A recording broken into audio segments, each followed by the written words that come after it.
الحمد لله وكفى وسلام على عباده الذين اصطفى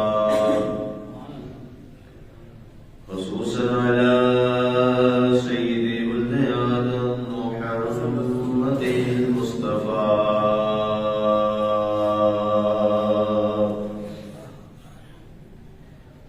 والمجتبى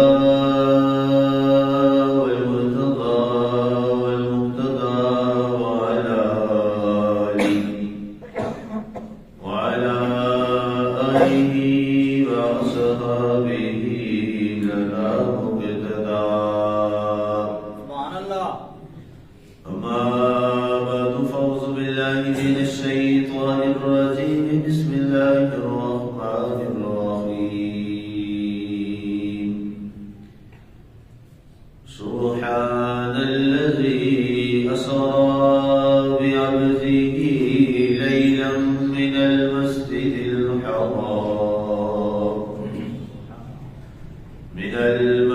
الحرام إلى المسجد الأقصى الذي باركنا حوله لنريه من آياتنا إنه هو السميع البصير. صدق الله العظيم وبلغنا رسوله النبي الكريم المتين الرؤوف الرحيم ونحن على ذلك لمن الشاهدين والشاكرين والحمد لله رب العالمين. محمدا بمقالته ولكن مدحت مقالته بمحمد أزعار بشر يمتن شكولا قدوس نامتو گفتن کمال بمدویس لا يمكن الثناء كما كان حقه بعد الهدى وظلم الكوي قصة مفصل. بعد الصلاة معزز سامعین ناظرین، گزشتہ خطبہ جمعۃ المبارک آقا کریم علیہ الصلوۃ والسلام کے سفر معراج کے حوالے سے ہماری نشست اول ہوئی. آج ہم خطبہ جمعۃ المبارک کی یہ دوسری نشست آقا کریم علیہ الصلوۃ والسلام کے اسی سفر معراج کے کچھ اور پہلوؤں کا احاطہ کریں. سب سے پہلے تو یہ بات نشین رہے کہ آقا کریم علیہ الصلوۃ والسلام کے سفر معراج کے تین مراحل ہیں معراج النبی صلی اللہ علیہ وسلم کے. پہلا مرحلہ پچھلے خطبے میں نے کچھ عرض کیا تھا، جس میں اللہ تعالیٰ نے اپنے پیارے حبیب صلی اللہ علیہ وآلہ وسلم کے سفر معراج کے آغاز اور مسجد اقصی تک کا جو سفر ہے اس کو بیان کیا. سبحان الذی اسری بعبدہ لیلا من المسجد الحرام الی المسجد الاقصی. یہ ایک سفر کا مرحلہ ہے. دوسرا جو مرحلہ ہے وہ مسجد اقصی سے شروع ہوتا ہے اور آسمانوں کی بلندیوں تک، فوق السما جسے کہتے ہیں عربی زبان میں، فوق السما ساتوں آسمانوں کی بلندیوں تک کا وہ دوسرا سفر ہے. اور جو تیسرا مرحلہ ہے وہ آسمانوں سے اوپر، لوح و قلم سے بھی اوپر، سدرہ سے بھی اوپر، اللہ کے عرش اعظم تک کا وہ سفر ہے. یہ تین مرحلے ہیں بنیادی طور پر جو آپ کو یاد ہونے چاہیے جب بھی کبھی معراج شریف کی بات ہو تو آپ کو یہ 3 مراحل سفر معراج کے ذہن نشین، تاکہ آپ کوئی بات کر سکیں کہ معراج ہے کیا، معراج شریف کے مراحل کیا ہے، معراج شریف کس انداز میں ہوئی، معراج النبی صلی اللہ علیہ وآلہ وسلم کیا جسمانی ہے یا روحانی ہے۔ اس حوالے سے میں آپ سے انشاءاللہ آج کے ہماری اس نشست میں ہم اس پہ بات کریں گے۔ طبیعت میری کوئی درست نہیں ہے، انشاءاللہ کوشش میری ہوگی کہ جو ہمارا موضوع ہے اس کو میں آپ تک پہنچا سکوں۔ آئیے سب سے پہلے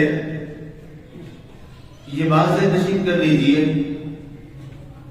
ہلکا سا میں نے عرض کیا تھا پچھلے جمعہ کے سبحان کو آواز میں بیان کرنے کا مقصد کیا ہے کہ اللہ تعالیٰ نے سفر معراج کو لفظ سبحان سے اس لیے ذکر کیا کہ معراج شریف میں کچھ نہیں بلکہ بہت ساری ایسی باتیں ہوں گی جنہیں عقل تسلیم نہیں کرے گی۔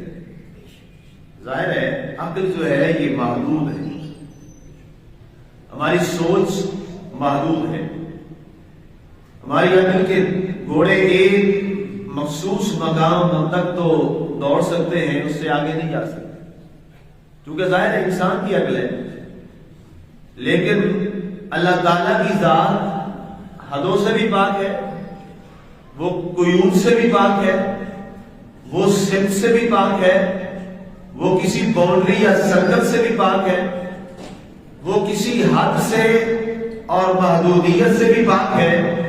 گویا اگر یہ کہا جائے کہ رب تعالیٰ کی ذات وہ ہے جو نہ کسی ادراک میں آتی ہے، نہ کسی مخصوص مقام میں سمجھ سکتی ہے، نہ وہ کسی سمت اور تعین میں آ سکتی ہے، بلکہ رب تعالیٰ کی ذات وہ ہے لا مثل لہ ولا مثال لہ ولا حد لہ ولا حدود لہ۔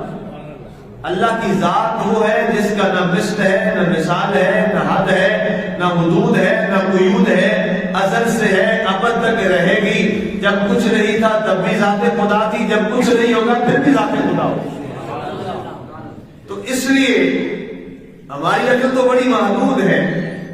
اب اللہ تعالیٰ اس بات کو جانتا تھا، ظاہر ہے وہ خالق و مالک و رازق ہے، اس کی یہ ساری مخلوق ہے، وہ ہر مخلوق کے مزاج کو بھی جانتا ہے، اس کے انداز و اطوار کو بھی جانتا ہے، اس کے وہ طریقوں کو بھی جانتا ہے۔ تو اللہ تعالیٰ کی ذات اس بات کو سمجھتی تھی، اس کو پتا تھا کہ جب میرا حبیب آ کے سفر معراج بیان کرے گا نا تو لوگ کہیں گے ہماری عقل نہیں مانتی۔ اور افسوس یہ ہے کہ آج کے زمانے میں بھی لوگ ہر بات کو اور عظمت مصطفیٰ کو عقل کے پیمانے میں گزارتے ہیں اور عقل کے پیمانے میں لے کے چلتے ہیں۔ یاد رکھو عقل بڑی محدود ہے، ذات مصطفیٰ اس سے بہت بلند و بالا ہے۔ اب جب آپ سرکار دو عالم صلی اللہ علیہ وآلہ وسلم سفر معراج میں جاتے ہیں، اور معراج کا سفر میں ابھی وہ سارا بیان نہیں کر رہا، ابھی آپ کو سبحان تک لانا چاہتا ہوں۔ آپ سفر معراج کر کے جب واپس تشریف لائے، ظاہر ہے وہ رات کا یہ حصہ تھا، آپ آئے اور سب سے پہلے آ کر جب یہ آپ نے واقعہ معراج بیان کیا تو ظاہر ہے جتنا واقعہ معراج ہے یہ عقل میں آتا ہی نہیں، یہ عقل میں آتا ہی نہیں ہے، سیدھی سیدھی بات ہے۔ بھائی رات کے تھوڑے سے حصے میں آج سے 1500 سال پہلے نہ جہاز ہیں، نہ بسیں ہیں، نہ گاڑیاں ہیں، نہ کاریں ہیں۔ ان لمحات میں اور اس زمانہ میں کوئی شخص یہ کہہ دے کہ میں نے جناب یہ 450 کلومیٹر یا مائلز کا جو سفر ہے وہ میں نے جناب فوراً کر لیا ہے اور آرام سے اقصیٰ تک چلا گیا ہوں، پھر میں ساتوں آسمانوں میں بھی چلا گیا ہوں، پھر میں اللہ سے ملاقات بھی کر آیا ہوں اور راتوں رات پھر میں واپس بھی آ گیا ہوں۔ جس گھر سے گیا تھا ام ہانی کے گھر سے رات میں پھر واپس پھر وہی تھا۔ یہ عقل مان لے گی؟ یہ عقل تسلیم ہی نہیں کرتی۔ یہ عقل کے جتنے بھی گھوڑے دوڑائے جائیں، عقل واقعی عقل سے یہ ما فوق الفطرت ہے، یہ عقل میں سمجھ نہیں آتی۔ جب سرکار دو عالم صلی اللہ علیہ وسلم واپس تشریف لائے تو اچھا یہاں ایک لمحہ کے ذرا ٹھہریے، یہ جو معراج شریف ہے یہ حضور کا کیا ہے؟ معجزہ ہے۔ یہ معراج شریف کیا ہے؟ یہ حضور کا معجزہ ہے، اور معجزے کی تعریف بھی یہی ہوتی ہے جو عقل جہاں پہ عاجز آ جائے وہی معجزہ ہوتا ہے. جہاں پہ عقل کو سمجھ نہ آئے، جہاں عقل ہر چیز سے عاجز آ جائے تو اسے کیا کہتے ہیں؟ معجزہ. آج کل آپ عام طور پہ یہ جب آپ کوئی ایسا کام دیکھیں نا جو آپ کو سمجھ نہ آ رہا اور عقل اس کو مانے ہی نہ، مثال کے طور پہ جناب یہ ہوا کہ جناب کوئی چھت گری، سارے مر گئے، ایک بچہ بچ گیا. آپ نے کہا کوئی معجزہ ہی ہوا ہے کہ ایک بچہ بچ گیا. کیا مطلب؟ کہ جہاں عقل تسلیم نہیں کرتی، پوری چھاتی گر گئی جناب، سارے مر گئے، ایک بچہ بچ گیا، یہ کیا ہوا جی؟ معجزہ ہی کوئی ہوا ہے. عقل نہیں مانتی، عقل اسے تسلیم نہیں کرتی، لیکن رب تعالیٰ نے یہ کروا لیا ہے. تو معجزے کا مطلب ہی ہوتا ہے جہاں عقل عاجز آ جائے اور وہ کام ہو جائے. تو معراج ہے کیا؟ حضور کا معجزہ. عقل تو تسلیم سے نہیں کرتی، یہ بہت آگے کی بات ہے. عقل بہت پیچھے رہ جاتی ہے. سرکار وہاں پہ تشریف لے آئے، سرکار نے کبھی یہ معراج کا سفر بیان کیا نا تو ظاہر ہے سب سے پہلے کفار تک یہ بات پہنچی تو ابو جہل کہ جتنے بھی لواحقین تھے اور سارے جتنے بھی کفار تھے وہ جناب دوڑے دوڑے آئے اور انہوں نے آ کے یہ کہا، اور ابو جہل اس کا سرگنا تھا اور ان کا وہ سرپنچ تھا. اس نے آ کے سب سے پہلے جس کو پتا تھا کہ سب سے زیادہ دوسروں سے جو محبت کرنے والے اور ان کے ساتھ جو آغاز میں ان کے ساتھ ہیں اور بڑے معتبر لوگوں میں ہیں وہ جناب سیدنا صدیق اکبر رضی اللہ تعالیٰ عنہ. دوڑ کے آیا ابو بکر صدیق رضی اللہ تعالیٰ عنہ کے پاس اور آگے کہنے والا لگا، اے ابو بکر یہ بتائیے اگر کوئی شخص یہ کہے کہ جناب میں راتوں رات مکے سے فلسطین چلا گیا اور پھر فلسطین سے آگے میں نے یہ سفر کیا اور پھر وہاں سے میں نے یہ سفر کیا اور پھر میں راتوں رات واپس مکے میں بھی آ گیا، کیا یہ بات تم تسلیم کر لو گے؟ سیدنا صدیق اکبر نے فرمایا، ابو جہل یہ بات سمجھ آنے والی نہیں ہے، ایسا ممکن نہیں ہے، ایسا ہو نہیں سکتا. یہ رات میں تو یہ مکہ سے فلسطین کا سفر ہی طے نہیں ہوتا، اتنا لمبا سفر ہے، یہ ممکن ہی نہیں ہے، تو ہم کیسے مان لیں گے ایسا ہوا ہے؟ ابو جہل بڑا ہنسا، اس نے کہا لو پہلا اس کا جو مین سپاہی تھا اس کو تو ہم نے زیر کر لیا اور اس کو ہم نے اپنے ساتھ ملا لیا. کہا ابو بکر دیکھ تو خود کہہ رہا ہے کہ یہ ممکن نہیں ہے، لیکن جس کا تو کلمہ پڑھتا ہے نا وہی محمد آ کے یہ کہہ رہا ہے کہ یہ سارا کام میں نے کیا ہے. سیدنا صدیق اکبر نے فوراً کہا، اگر میرے محبوب مصطفیٰ نے فرمایا ہے تو حق ہے، سچ ہے. جو یہ جملہ بولا کہا اگر میرے محبوب فرما رہے ہیں تو حق ہے، سچ ہے. اور یاد رکھو محبت کی نشانی بھی محبت کا حصول بھی ہے، محبت کا قاعدہ بھی یہ ہے، انسان کو جس سے محبت ہو پھر بغیر انسان آنکھیں بند کر کے، پھر محبت کا اصول یہی ہے جس سے آپ کو محبت ہے. عربی جملہ بولتے ہیں حبوں کا شہد یومی و یسم. محبت ایسی چیز ہے جو انسان کو اپنے محبوب کے بارے میں گنگا اور اندھا اور بہرا کر دیتی ہے. اپنے محبوب کے بارے نہ کوئی برا سننا کا وعدہ کرتا ہے، اپنے محبوب کے بارے نہ کوئی برائی دیکھنا پسند کرتا ہے اور نہ کوئی محبوب کے بارے کسی کی برائی بولنے کو کوئی پسند کرتا ہے. سیدنا صدیق اکبر نے فرمایا ابو جہل اگر میرا محبوب کہتا ہے تو یہ حق بھی ہے، سچ ہے. اسی بنیاد پہ آپ کو اللہ نے کیا لقب دیا؟ صدیق، تصدیق کرنے والے. پھر کہا یہ کیا ہوا؟ انہوں نے کہا تم نے بات کی ہے لوگوں کی، تم نے بات کیا لوگوں کی، لوگ کہیں تو جھوٹ ہے، اگر خدا کا حبیب کہے تو سچ ہے. اس لیے اعلیٰ رحمۃ اللہ تعالیٰ نے کیا فرمایا تھا؟ میں تو مالک ہی کہوں گا کہ وہ مالک کے حبیب، میں تو مالک ہی کہوں گا کہ وہ مالک کے حبیب، یعنی محبوب و محب میں نہیں میرا تیرا. فرمایا تمہیں پتہ ہی نہیں ہے اللہ تعالیٰ محب ہے، ہمارے سرکار محبوب ہے، اور جہاں محب اور محب محبوب ہوتا ہے وہاں معاملے اور ہوتے ہیں. میں تو مالک ہی کہوں گا کہ وہ مالک کے حبیب، ہم اسے بھی مالک مانتے ہیں، اسے ہم اپنا مالک مانتے ہیں، اس لیے کہ درمیان میں تعلق کیا ہے؟ محبوب اور محب کا. اب لے جانے والا محب جانے، جانے والا محبوب جانے. اس لیے اللہ نے آغاز کس سے فرمایا؟ سبحان الذی اسری، لے گیا. آگے جو لفظ آتا ہے نا بعبدہ، اس کی وضاحت بتانا بہت ضروری ہے.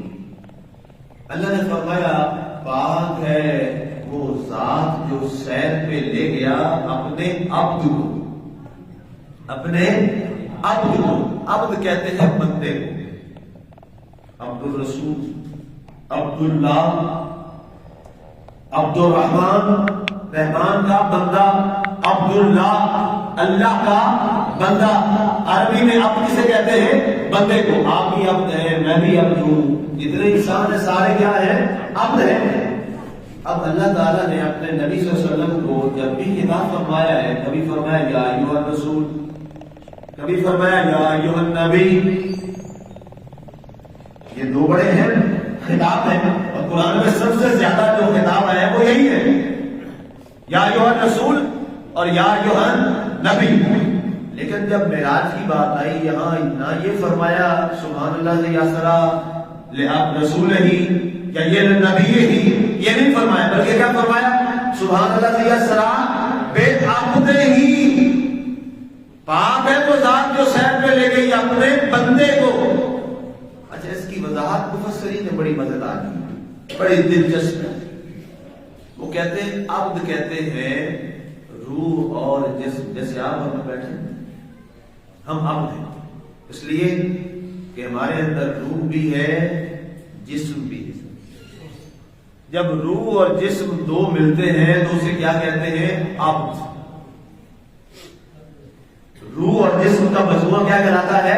عبد. ایک شخص فوت ہو جائے اسے آپ عبد نہیں کہہ سکتے. وہ کیا ہے؟ فَهُوَ مَيِّتٌ. وہ کیا ہے؟ میت ہے. کیوں؟ جسم تو ہے لیکن اس میں روح نہیں ہے. وہ کیا کہلائے گا؟ میت. ہم دعا بھی جنازے میں یہی پڑھتے ہیں، اللہم اغفر لحینا و میتنا.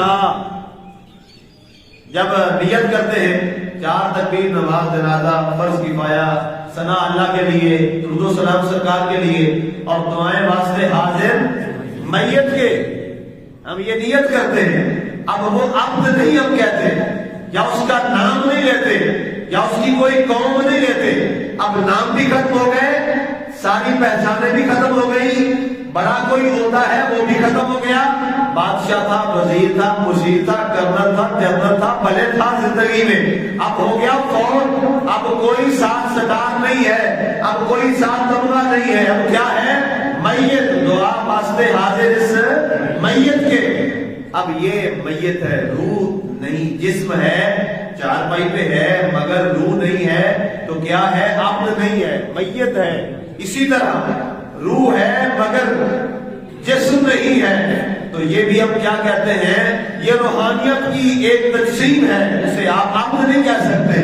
لیکن عبد کب بنتا ہے؟ جب روح بھی ہو اور جسم بھی ہو. جیسے آپ اور میں بیٹھے ہیں، ہمارے اندر روح بھی ہے اور جسم بھی ہے.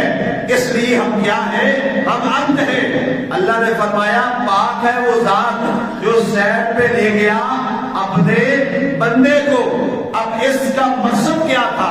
اللہ جانتا تھا ایک زمانہ آئے گا کوئی کہے گا معراج روحانی ہوئی، بس حضور کا خواب تھا، روحانی معراج تھی. کوئی بہانہ کرے گا، کوئی کہے گا جناب جسم تو وہاں جا نہیں سکتا، اللہ تعالیٰ کی ذات تو جسم سے پاک ہے. وہاں جسم کی ملاقات کیسے ہو گئی؟ وہاں ایک جسم کا تصور بھی نہیں ہے. حضور بھی عرش سے آگے گئے ہوں گے، عرش معلیٰ پر، تو بغیر جسم کے گئے ہوں گے. اللہ نے سارے سوالوں کا جواب لفظ عبد میں دے دیا. فرمایا یہ مت سمجھنا کہ ہمارا نبی خواب میں گیا، ہمارا نبی روحانی طور پہ گیا. نہیں، سبحان الذی اسریٰ بعبدہ، میرا محبوب جب معراج پہ گیا ہے روحانی نہیں جسمانی معراج کے ساتھ گیا. نعرہ تکبیر، نعرہ رسالت، نعرہ حیدری. علی مرتبہ سامعین، یہ بڑا اہم نقطہ ہے. اس پر بہت سارے لوگوں نے کتابیں لکھ چھوڑی. ایسے حضور کا روحانی معراج، حضور کو تو روحانی معراج بہت سارے، روحانی معراج تو بہت ہوئے ہیں، جسمانی معراج صرف ایک ہوا. جسمانی معراج صرف ایک ہے اور وہ یہ ہے جس کا میں نے بتایا کہ 11 نبوی میں یا ایک روایت کے مطابق 12 نبوی میں اختلاف روایت ہے، لیکن زیادہ جس میں اتفاق ہے وہ 11 نبوی ہے. اعلان نبوت کے 11ویں سال آپ کو جو معراج ہوا، یہ ایک معراج ایسا ہے جو جو معراج ہے جسمانی معراج ہے، اس لیے اللہ نے فرمایا اگر یہاں نبی ہی ہوتا تو لوگ کہتے جناب حضور تو جب دنیا میں تشریف نہیں لائے تھے حضور تب بھی نبی تھے، تو لہذا جو معراج ہوا ہے یہ کیا ہے؟ روحانی معراج ہے۔ اگر رسول کہتے تو پھر بھی کہتے کہ جناب سرکار جب دنیا میں نہیں آئے تھے حضور تو تب بھی رسول تھے، تو لہذا روحانی معراج ہوا ہے۔ اللہ نے نہ نبی ہی فرمایا نہ رسول ہی فرمایا، بلکہ فرمایا بے عبد ہی، تاکہ تمہیں پتہ چلے جب مسجد اقصی میں گیا تو جسم و روح تھا۔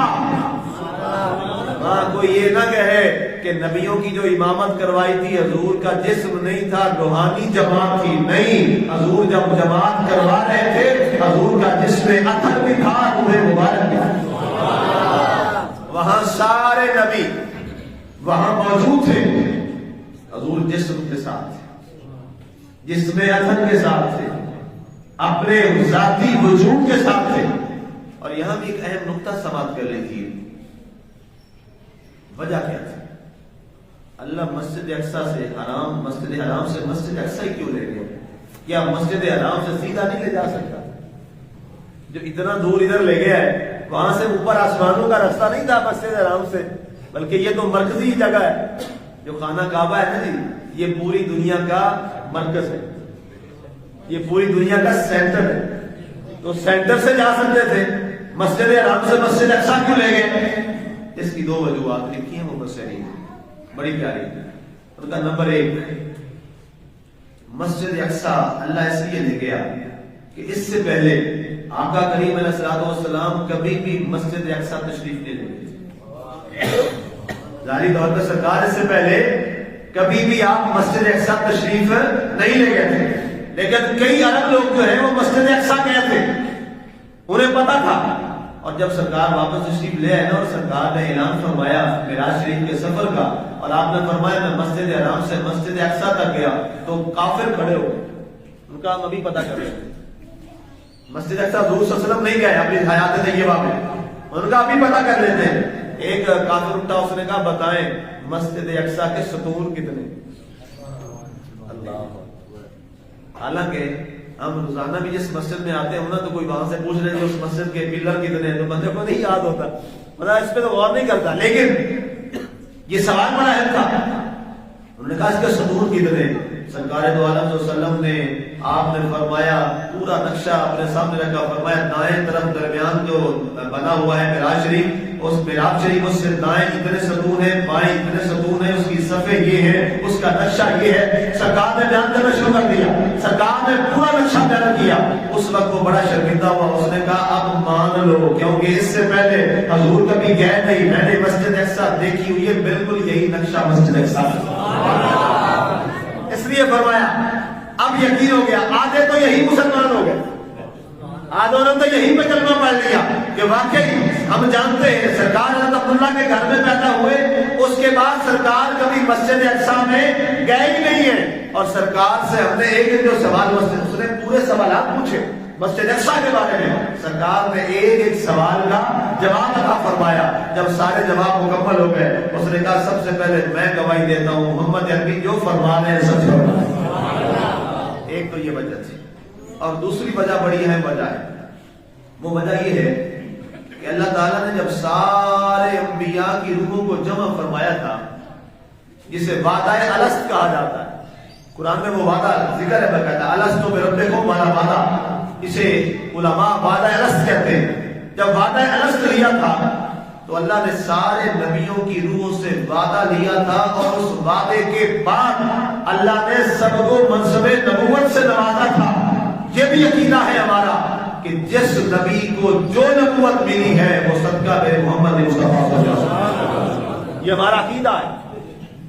اللہ کے رسول نے آپ کا مقام دیکھیے کہ سارے نبیوں کو جو نبوت ملی ہے وہ نبوت صدقہ نبوت مصطفیٰ صلی اللہ علیہ وسلم، مقام دیکھیے آپ کے میرے آقا کا۔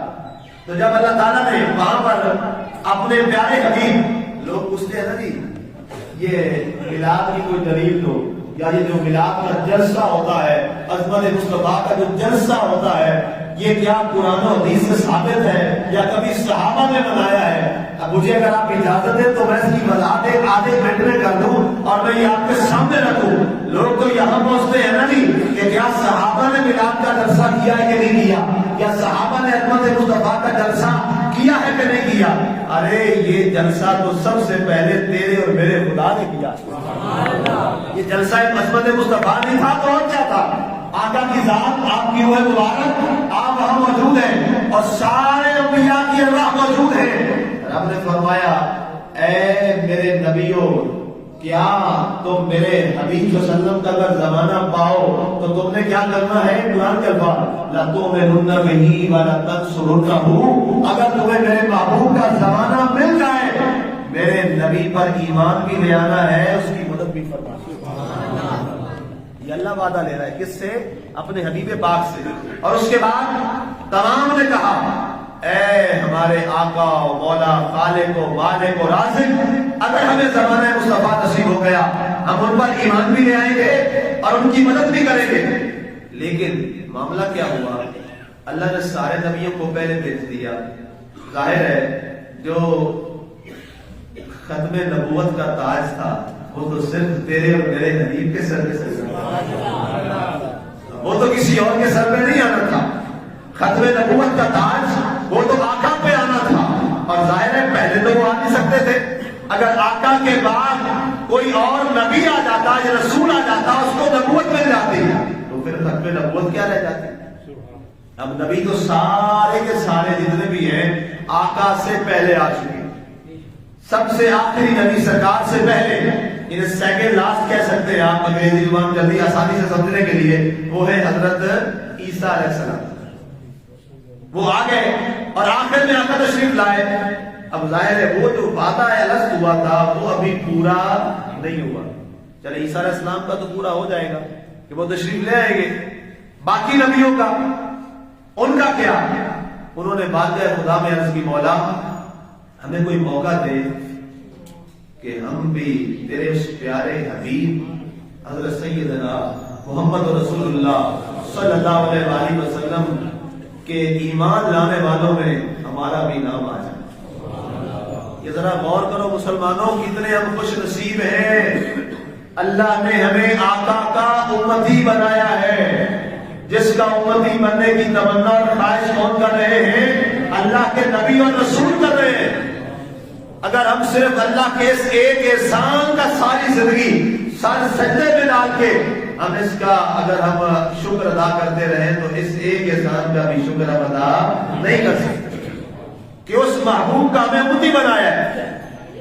مولا ہمیں موقع دے کہ ہم اس پر ایمان لے آئیں، ہم اس پر ایمان لے آئیں، ہم اس کا زیارت کریں، ہم اس کا دیدار کریں، وہ ہمارا امام بنے، ہم اس کے مقتدی بن جائیں. مولا کبھی وہ موقع دے دے. مسجد اقصیٰ لے جانے کا یہ مقصد تھا چونکہ بہت سارے انبیاء کی جتنی قبور و مزارات سب سے زیادہ ہیں وہ اس وقت بھی وہ مسجد اقصیٰ کے نائب ہیں آج بھی. اور فلسطین جو ہے یہ پرانا مرکز رہا ہے نبیوں اور رسولوں کا. تو وہاں لے جایا گیا اور وہاں سارے انبیاء کو پہلے وہاں بٹھایا گیا. اور جب سرکار نے جماعت کروائی وہاں پہ دو رکعت کی جو روایت ہے بہت زیادہ مضبوط ہے. وہ جب آپ نے جماعت کروائی تو سارے انبیاء آقا کی اقتدا میں کھڑے ہیں اور امام کون ہے؟ جناب سیدنا محمد رسول اللہ. اور جب تک آپ امام کے پیچھے کی نیت نہ کریں آپ کی نماز نہیں ہوتی. جب تک امام کی ابتدا آپ نہ کریں، آپ سارا کہہ لیں عبادت اللہ تعالیٰ کی، 4 رکعت نماز فرض، منہ خانہ کعبہ کے، جو بھی کہتے رہیں، جب تک یہ جملہ نہ کہیں پیچھے امام کے آپ جماعت میں نہیں آ سکتے. آپ جماعت میں نہیں آ سکتے. اللہ کا نام بھی لے لیا، عبادت بھی اللہ کی ہو گئی، منہ بھی کعبے کی طرف کر لیا. فرمایا نہیں، جس کو تم نے امام بنایا ہے جب تک اس کی ابتدا نہیں کہو گے نماز میں نہیں آؤ گے، جماعت میں نہیں آؤ گے. تو کیا یہی قانون نبیوں پر اللہ نے لاگو کیا کہ نہیں کیا؟ یہی قانون وہاں لاگو ہوا. اور از آدم تا عیسیٰ علیہ السلام سب نے کیا کہا؟ پیچھے کس امام؟ اللہ اکبر. اب امام محبوب خدا ٹھہرے اور مقتدی سارے انبیاء ٹھہرے. نام نبیوں کے بے شک بڑے ہیں. بڑی عظمت ہے جی سارے نبیوں بے شک. اللہ کا سوائے نہیں ہمارا ایمان ہے، ہمارا عقیدہ ہے. ایک سے ایک بڑھ کے شان والا. سبحان اللہ سبحان اللہ. کوئی حبیب، کوئی خلیل ہے، کوئی ذبیح ہے، کوئی جناب کلیم ہے، کوئی روح ہے. کمال ایک سے ایک بڑھ کے عظمت. نام نبیوں کے بے شک بڑے ہیں، عظمتوں کے نگینے جڑے ہیں، مقتدی بن کے پیچھے کھڑے ہیں جو پہلے سے آئے ہوئے. نعرہ تکبیر، نعرہ رسالت، نعرہ حیدری، تاجدار ختم نبوت، تاجدار ختم نبوت. آج مطلب سامعین آخری لمحات میں اختتام کی جانب بڑھ رہا ہوں. عظمت مصطفیٰ کا یہ پہلو دکھانا تھا قیامت تک کے لیے. اور قرآن نے لفظ یہی استعمال فرمائے، بے عقد ہی، بے عقد ہی مسجد اقصی میں جہاں مصلی امامت پہ مصطفیٰ تھے، آقا کریم علیہ السلام تھے. کوئی یہ نہ سمجھے کہ روح مصطفیٰ نے جماعت کروائی. نہیں، روح مصطفیٰ بھی تھی جس میں مصطفیٰ بھی تھا. اور جس میں مصطفیٰ اور روح مصطفیٰ دونوں کا مرکب مجموعہ وہاں پر مصلی امامت میں تھا. اور جناب خلیل بھی پیچھے تھے، جناب یعقوب بھی پیچھے تھے، جناب ادریس بھی پیچھے تھے. ثانی آدم جناب حضرت سیدنا جتنے انبیاء کرام اور نوح علیہ السلام جیسے عظیم نبی جنہیں ثانی آدم کہا گیا وہ بھی پیچھے کھڑے تھے. اور جناب کلیم جو عرش اولا کی طلب کرتے رہے لیکن لن ترانی کے پیغام آتے رہے وہ بھی پیچھے کھڑے تھے.